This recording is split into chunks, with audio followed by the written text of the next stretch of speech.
second one largely rested on the fact that I knew about the then Deputy President Floyd Shivambu's departure, and I didn't tell the leadership.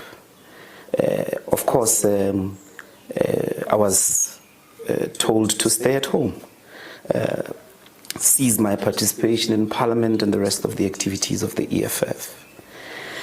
And so it was very important for me, because they said that the investigation is still ongoing, and when the investigation is finished, I then would be given an opportunity to respond to these allegations. I think we can all agree these are dangerous and very serious allegations. At a later stage, the leadership argued that the report would only be ready after conference, and the matter has been referred to the leadership after the conference. It seemed fair for me to wait to clear my name in relation to these allegations, so that I don't find